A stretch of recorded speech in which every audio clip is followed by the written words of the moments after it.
It just so happened that the end of the 20th century and the beginning of the 21st century marked a time of flourishing works in the fantasy genre.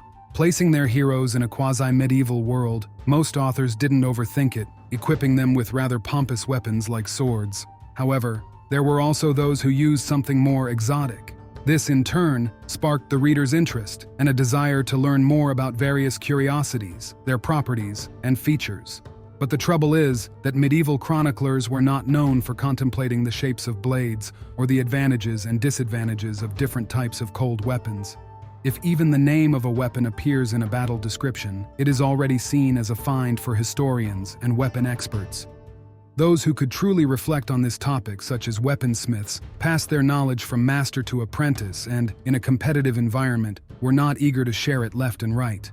Fighters who, in the late Middle Ages, delved into the study of fencing, established schools, and wrote fencing manuals, focusing mainly on practice rather than theory. As a result, this created a situation where the growing interest in various types of cold weapons had little to satisfy it. But, as we know, nature abhors a vacuum, and the internet quickly filled up with a plethora of articles about weapons. Most often the pattern was that one author would present their sound, and sometimes not so sound ideas, while a dozen others would copy them with slight modifications. This also applied to the specimen we're discussing today, the glaive or glaive-like weapon. Its spread in Europe is associated with the 14th century, when the first mentions and images of this weapon began to appear. The peak of its popularity falls in the 15th century. It's important to note that we're talking about its spread, not its appearance. The situation is more complex when it comes to the emergence of the glaive. The thing is, the glaive refers to a combination of a single-edged blade, usually up to 60 centimeters long, and a shaft, the size of which varied greatly. Part of the shaft, as well as the opposite end, was typically reinforced with metal. The blade usually had a curve and a generally quite straight back. Essentially, it was something like a falchion mounted on a shaft. It's important to note that a key feature of the glaive was the projection, a sharp spike on the back. This spike could be positioned either perpendicular to the blade or at an angle, which was much more common. If this projection resembled a long branch, such a weapon was called a guisarme. If there were no projections or branches at all, we're talking about an item known as a kuza or sovnya among the Slavs. The essence is that the spear was probably humanity's oldest weapon. By the Middle Ages, there were already countless forms of tips. It's hard to say who was the first to make long, single-edged blade tips. It's easier to understand why the peak popularity of this weapon falls precisely in the 14th to 15th centuries. The fact is that in the developed Middle Ages, the primary military force in Europe was knightly cavalry. By the 12th century, knights were already well protected by chainmail, which was later replaced by plate armor, and by the end of the 14th century, full plate armor became common. However, during this same period of development, cities were emerging, which some monarchs saw as a political tool, counterbalancing the influence of powerful feudal lords.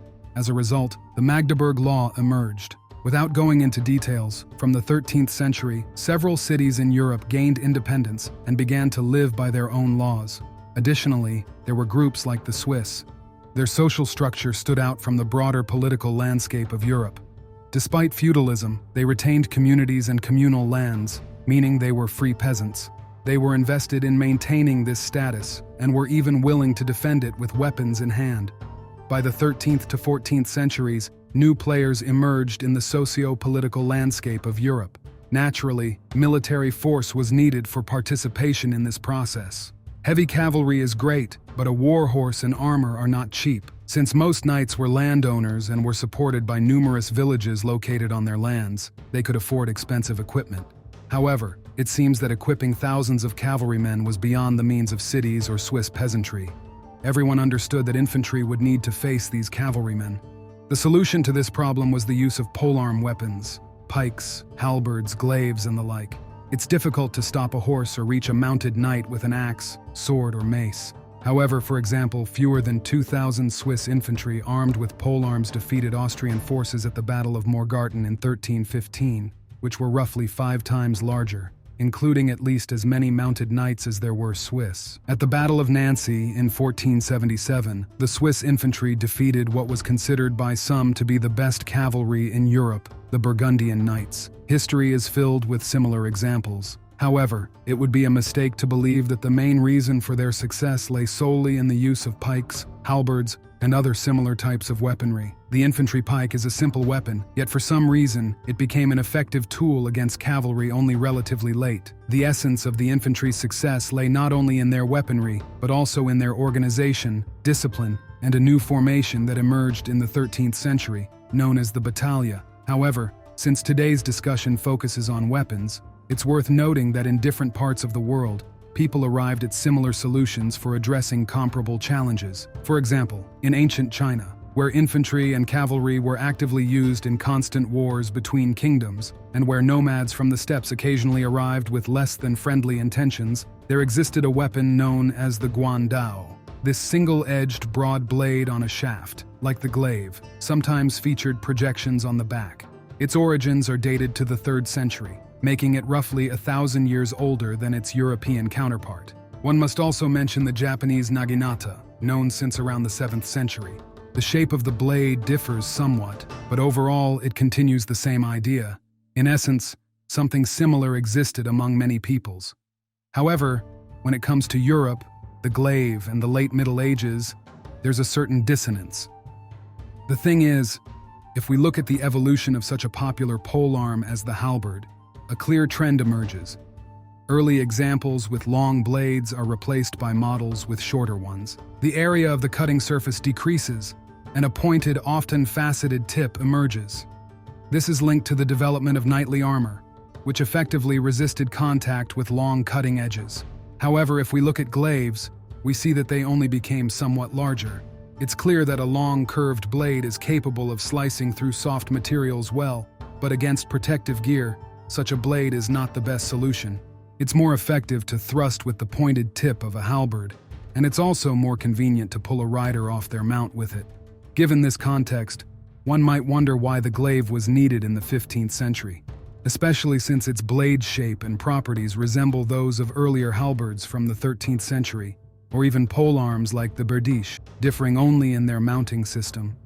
In Japan during the 14th century, where armor did not undergo as radical a change as in Europe, naginatas became shorter and adopted a straighter blade. Also, and this is purely speculative, we could think about modern tanks, where angled arm increases its effective thickness. Similarly, a slanted surface might help deflect a weapon, but only at specific angle. Plus, the conical design metal further away from the head. Cutting through steel doesn't automatically mean reaching the skull. All things considered, conical helmets seem to hold up better. The projection on the back and the sharp spike, which was often positioned at an angle, likely allowed the wielder to catch or block the strikes of a cavalryman. It's important to understand that battle is a collective endeavor, and while one person holds off a knight's weapon, their comrades in formation are probably raining blows down on both the knight and their horse. This doesn't imply that the glaive is merely a secondary, useless weapon in combat that cannot harm a knight or another infantryman. However, striking a fully armored knight is more effectively done with weapons like the halberd, the lucerne hammer, or the very inexpensive and easy-to-produce guan-tao. A sufficiently wide, long, and curved blade is most dangerous against opponents with minimal armor, and there were likely few of those on the battlefields of 15th century Europe. Glaives were sometimes used to arm, for example, Burgundian crossbowmen. This brings to mind a certain analogy with the later gunners.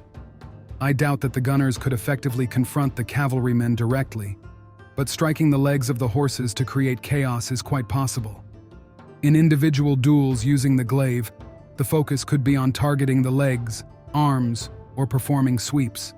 The opposite end of the shaft, often reinforced with metal and featuring a steel spike, was perfectly suitable for finishing off opponents. Samples where the spike on the back was perpendicular could be used for piercing armor and unseating the rider, although I have my doubts about such uses of this weapon.